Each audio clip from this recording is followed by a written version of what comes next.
A simple woman walked into a jewelry store, dressed in a plain beige sweater. The staff ignored her, whispering she couldn't afford anything. But when she revealed who she was, their jaws dropped as she bought millions in jewels right before their eyes. The prestigious Hamilton and Pierce fine jewelry had been a fixture in downtown Seattle for over 60 years. Its polished glass display cases housed some of the most exquisite diamonds and precious gems in the Pacific Northwest. Morning light streamed through the tall windows, making the jewels sparkle with mesmerizing brilliance. Clare Anderson parked her modest sedan a block away from the jewelry store. At 34, she had built green future technologies from a small startup into a company valued at over $2 billion. Yet today, as on most days, she dressed in a simple beige sweater, comfortable slacks, and practical flats. Her dark hair was neatly pulled back from her face, and she wore minimal makeup, just enough to enhance her natural features. Clare had never been one for ostentation. Even after her company's wildly successful IPO 3 years ago, she maintained the same modest lifestyle she'd grown accustomed to during her years as a struggling entrepreneur.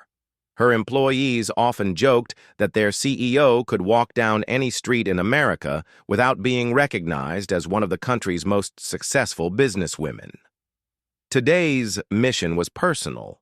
Finding the perfect anniversary gift for her parents' 40th wedding anniversary next month.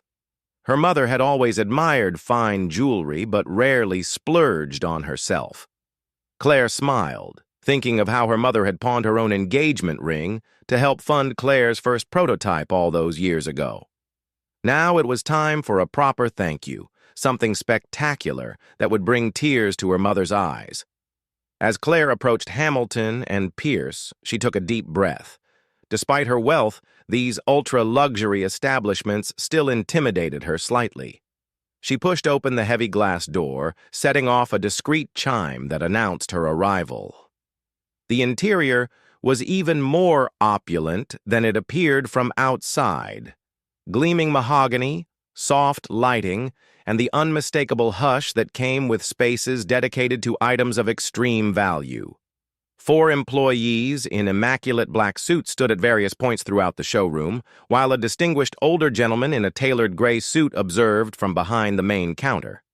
Clare stepped forward, her practical shoes making little sound on the plush carpet. She approached the first display case, admiring a stunning diamond necklace that caught her eye. It was exactly the kind of elegant, timeless piece her mother would treasure. Clare stood quietly by the display case, waiting to be acknowledged. The nearest sales associate, a tall man with carefully styled silver hair and a nameplate reading Victor, glanced at her, then quickly looked away. He straightened his already impeccable tie and moved to assist a couple who had just entered. The woman, draped in designer clothing, dripping with jewelry that declared her status before she'd spoken a word. "Good morning, Mrs. Carmichael. How lovely to see you again," Victor gushed, his voice carrying across the quiet showroom. "Is this the lucky gentleman you told me about last week?" Clare observed the interaction, noting how Victor's entire demeanor transformed for these customers. She continued examining the display case, patiently waiting her turn. The diamond necklace truly was exquisite. A delicate platinum chain supporting a 3-carat oval diamond surrounded by smaller stones that caught the light perfectly. After several minutes, Clare looked up, hoping to catch the eye of another associate. A young woman whose nameplate read Emma seemed to notice Clare and started moving in her direction, only to be intercepted by the gray-suited manager. "Emma, please, assist Mrs. Livingston with the sapphire collection in the private viewing room," he murmured, just loud enough for Clare to overhear. Emma hesitated, glancing toward Clare, but nodded and moved away. Clare shifted to another display case, this one containing elegant watches. Perhaps a matching set for both her parents would be even better than a necklace.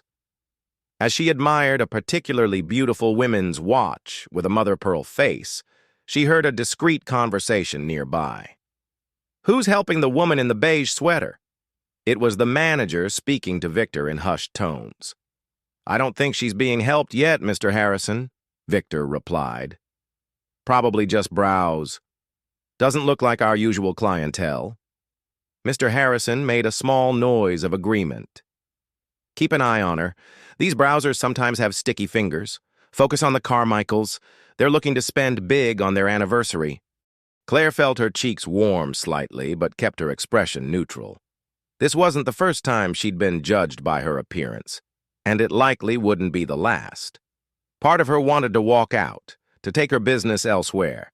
But another part, the part that had faced down skeptical investors and industry giants who underestimated her, decided to stay. "Excuse me," she said, raising her voice slightly as Victor passed by. "I'd like some assistance, please." Victor paused, his professional smile not reaching his eyes. "Of course. One moment, please." He walked directly past her to address an elderly gentleman who had just entered the store. "Mr. Winters, what perfect timing. The pieces you inquired about just arrived this morning."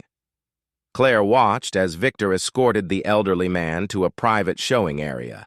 She noted that Mr. Winters was wearing an expensive but dated suit. Clearly, the staff recognized him as a regular customer. After almost 20 minutes of being systematically ignored, Claire decided on a more direct approach. She walked purposefully toward the counter where Mr. Harrison stood examining some paperwork. "Excuse me," she said politely, but firmly. "I've been waiting for assistance for quite some time." Mr. Harrison looked up, his eyes quickly scanning her from head to toe. "I apologize for the wait, miss. All our associates are currently with clients who have appointments. Perhaps you could tell me what you're looking for, and I can determine who might best assist you when they become available." The implication was clear. She wasn't a priority. "I'm interested in purchasing an anniversary gift," Claire replied. "Something significant." "I see." His tone was polite but dismissive. "And what price range were you hoping to explore today?" Before Claire could answer, Emma, the young associate, approached the counter. "Mr. Harrison, Mrs. Livingston has completed her purchase. Would you like me to assist this customer now?" Mr. Harrison hesitated. "Actually, Emma, Victor might need help with the Carmichaels. They're looking at the Legacy collection." Emma glanced at Claire, then back at her manager. "The Carmichaels are with both Victor and Diane already. I'm available to help." A slight frown creased Mr. Harrison's forehead. "Very well," he conceded, reluctantly. "But remember, we have the Rothschilds coming in at 11 o'clock for the diamond consultation." As Mr. Harrison walked away, Emma turned to Claire with a genuine smile, the first Claire had received since entering the store. "I apologize for the wait. I'm Emma. How can I help you today?" If this story resonates with you, don't forget to hit that subscribe button. We share powerful stories like this one every week, and we'd love to have you join our community. "Thank you, Jessica," Claire said warmly. "I appreciate someone finally taking the time to help me." Jessica's cheeks flushed slightly. "It's my pleasure. What were you looking for today?" "I'm searching for something special for my mother," Claire explained. "It's my parents' 40th anniversary next month, and I'd like to find something truly extraordinary."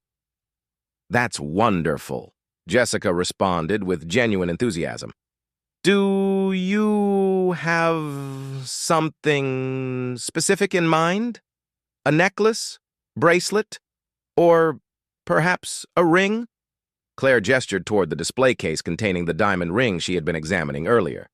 "Actually, I was quite drawn to that 3-carat oval diamond ring.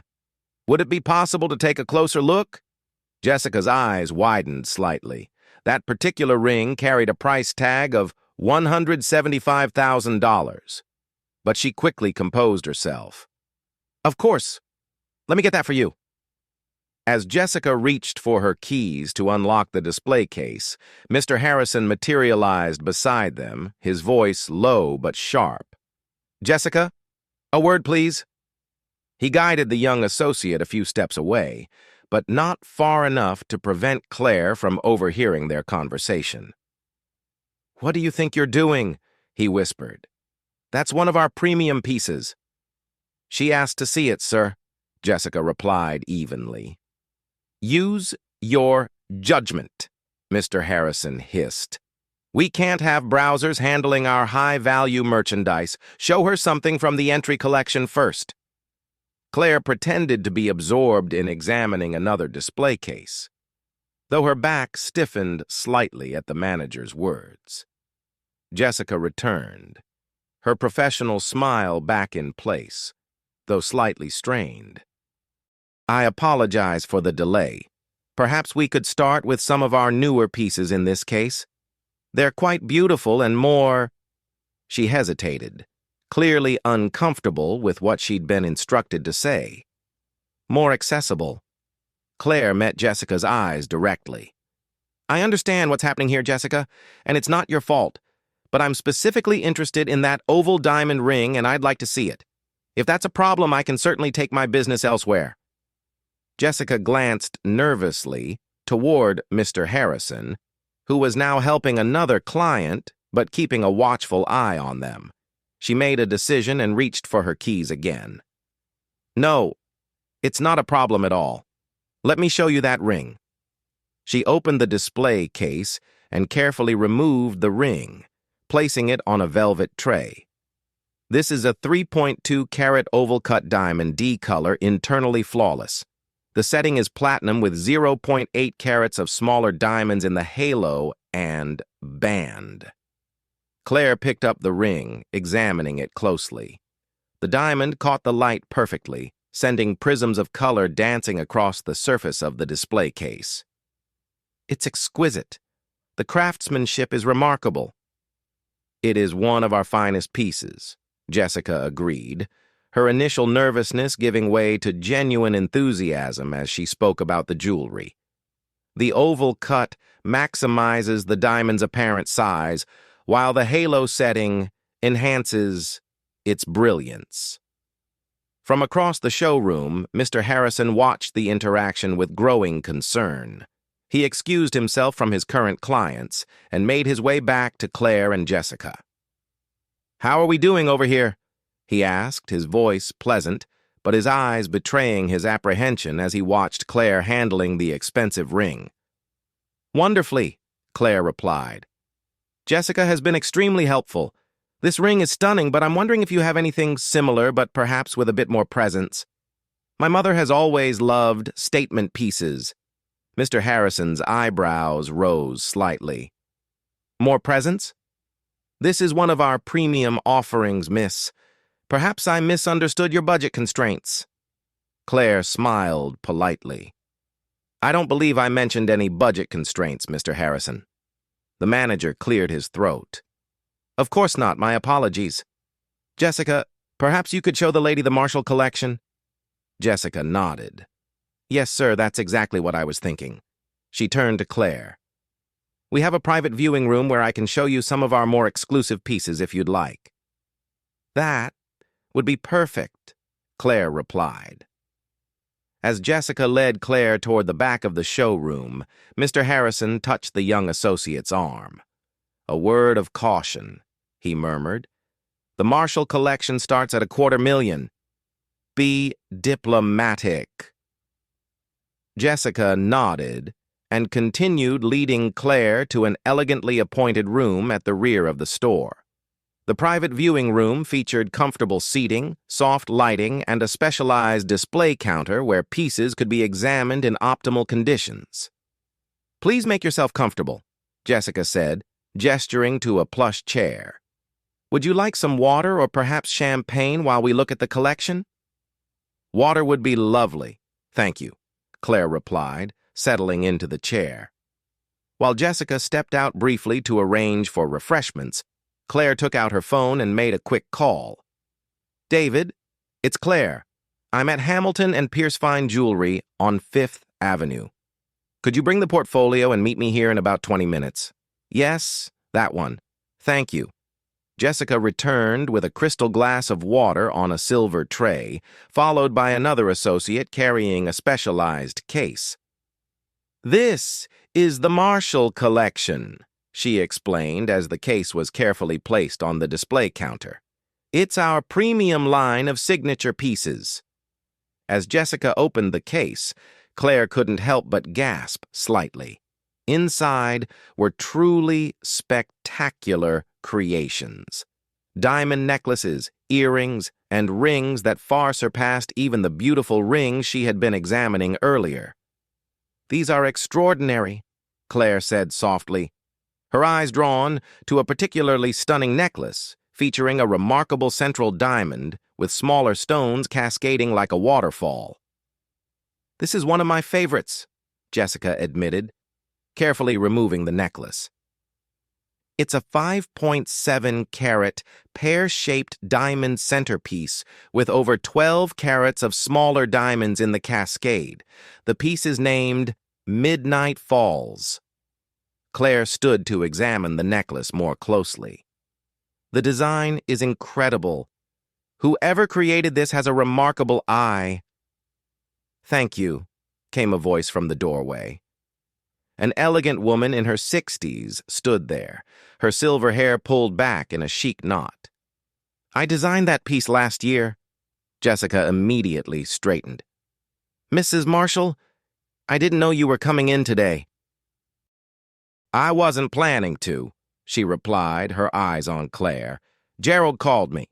Said there was a young woman interested in the collection and wanted me to assess her seriousness." The last word carried a hint of disapproval, directed not at Claire, but at the situation. Claire understood immediately. The store owner or designer had been called in to evaluate whether she was wasting the staff's time. "Mrs. Marshall, this is Miss—" Jessica paused, realizing she hadn't asked for Claire's full name. "Clare Anderson," Claire supplied, extending her hand. Mrs. Marshall tilted her head slightly, something flickering in her eyes. "Clare Anderson of Green Future Technologies?" Claire nodded. "Yes, that's me." The atmosphere in the room shifted instantly. Mrs. Marshall's expression transformed from polite assessment to genuine warmth. "My dear, it's an honor to meet you. Your work in sustainable energy storage is revolutionary. My husband and I are investors in several green technology ventures." Jessica looked between the two women, confusion evident on her face. "You know each other?" "Not personally," Mrs. Marshall clarified, "but everyone in the business world knows of Clare Anderson."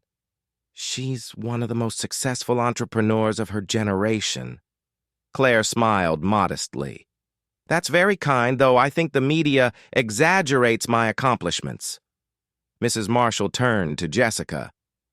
"Jessica, please, let Mr. Harrison know that I'll be personally assisting Ms. Anderson today." She turned back to Claire. "That is, if you don't mind?"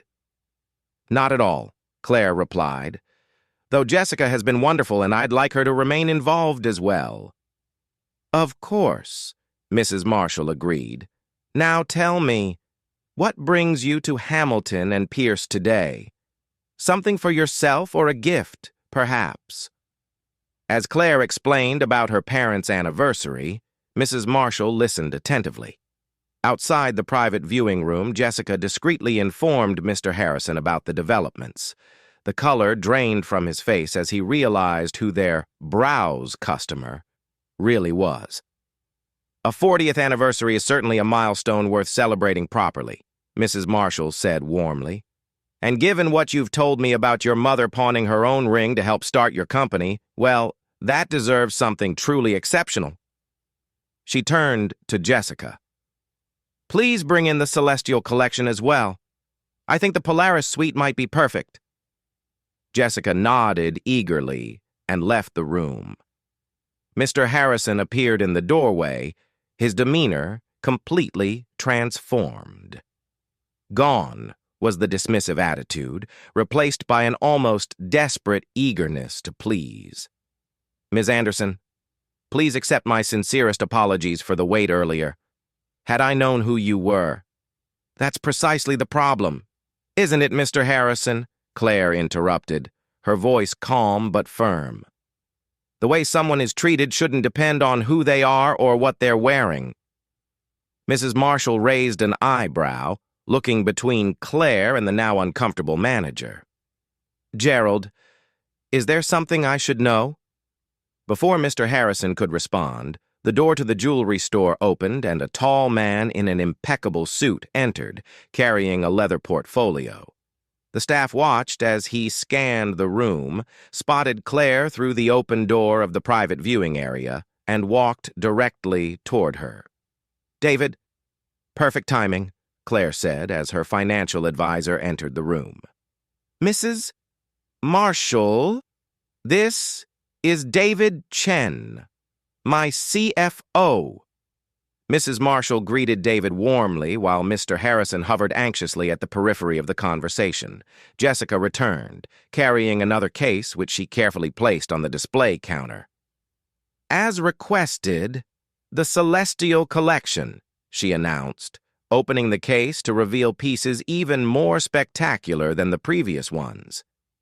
"Thank you, Jessica," Mrs. Marshall said, carefully lifting out a breathtaking set consisting of a necklace, bracelet, and earrings. The central stones were rare blue diamonds, surrounded by white diamonds in a pattern reminiscent of stars in the night sky. "This is the Polaris Suite," she explained. "The blue diamonds are among the rarest in the world. Less than 0.1% of all diamonds have this natural blue coloration." Claire's eyes widened. "It's absolutely stunning. My mother loves the night sky. She used to take me stargazing when I was little." David opened his portfolio. "I've brought the documents you requested, Claire." Claire nodded. "Mrs. Marshall, I'd like to purchase the Polaris Suite for my mother, and the Midnight Falls necklace we were looking at earlier would be perfect for my sister's birthday next month." Mrs. Marshall smiled. "Excellent choices. Together, those pieces come to approximately $3.7 million. Mr. Harrison's eyes bulged at the figure, and several other staff members who had gathered nearby exchanged shocked glances. "That sounds reasonable," Claire replied calmly. "David, please arrange the transfer." "Certainly," David replied, pulling out some documents. "I've prepared everything based on your instructions. We can complete the transaction immediately." As David worked with Mrs. Marshall on the paperwork, Jessica carefully prepared the selected pieces for packaging. The other staff members, including those who had ignored Claire earlier, watched in stunned silence. "While we're finalizing this," Claire said casually, "I'd also like to look at your men's collection. My father would appreciate a new watch to complement my mother's gift." "Of course," Mrs. Marshall replied. "Gerald, please bring the Geneva timepiece collection." Mr. Harrison hurried away, returning moments later with a display of luxury watches. Claire selected a platinum watch with subtle diamond hour markers, adding another $215,000 to her purchase. "I believe that completes my shopping for today," Claire said. "Unless—" She paused, looking at Jessica. "Is there anything you would recommend that I might have overlooked?" Jessica, who had been quietly assisting throughout, looked surprised at being consulted. "Well, the anniversary is 40 years, which is traditionally represented by ruby. We do have a beautiful ruby and diamond pendant that might complement the Polaris Suite." "Show me," Claire requested. Jessica brought out the pendant, a gorgeous teardrop ruby surrounded by diamonds. "This is one of my favorite pieces," she said, her genuine enthusiasm evident. Then I'll take that as well, Claire decided. For my mother's birthday later this year. David completed the paperwork for the additional items, bringing Claire's total purchase to just over $4.2 million, one of the largest single transactions in the store's history. As the final documents were signed and the pieces carefully packaged in elegant boxes and bags, Mr. Harrison approached Claire once more. Ms. Anderson, again, I cannot express how sorry I am for the misunderstanding earlier. If there's anything we can do to make it up to you. Actually, there is, Claire said, turning to face him directly. Jessica has been exceptional today. Her knowledge and passion for the jewelry is evident, and she treated me with respect from the beginning, unlike some of your other staff. I'd like to ensure she receives full commission for this sale. 1 week later, Claire returned to Hamilton and Pierce Fine Jewelry. This time, the door had barely closed behind her before Mr. Harrison himself rushed forward to greet her. Ms. Anderson, what a pleasure to see you again. How may we assist you today? Actually, I'm here to see Jessica, Claire replied calmly. Of course, of course. Jessica is with a client at the moment, but I'll let her know you're here immediately. He gestured to another associate. Please offer Miss Anderson refreshments in our premium client lounge. Claire suppressed a smile at the dramatic change in treatment. That won't be necessary. I'm happy to wait here. A few minutes later, Jessica appeared, looking genuinely pleased to see Claire. Miss Anderson, what a surprise. How are you? I'm well, thank you. Do you have a moment to talk? Of course, Jessica replied. They moved to a quiet corner of the showroom. From her handbag, Claire withdrew an envelope and handed it to Jessica. What's this? Jessica asked, confused. Open it, Claire encouraged. Inside was a letter offering Jessica a position as the jewelry acquisitions specialist for the Clare Anderson Foundation, a charitable organization Claire had established to support young entrepreneurs from disadvantaged backgrounds. The salary was triple what Jessica currently earned. I don't understand, Jessica stammered. My foundation hosts several major fundraising events each year, Claire explained. We auction unique jewelry pieces to raise money for grants and scholarships. We need someone with your knowledge and integrity to curate these collections. She paused. Plus, I was impressed by how you treated me, regardless of how I was dressed. That kind of character is rare. Jessica's eyes filled with tears. I don't know what to say. Say you'll consider it, Claire smiled. You have my number in the letter. Think about it and let me know. As Claire turned to leave, she found Mr. Harrison hovering nearby, clearly having overheard the conversation. Ms. Anderson, he began nervously, I hope our store hasn't given you reason to, poach our staff.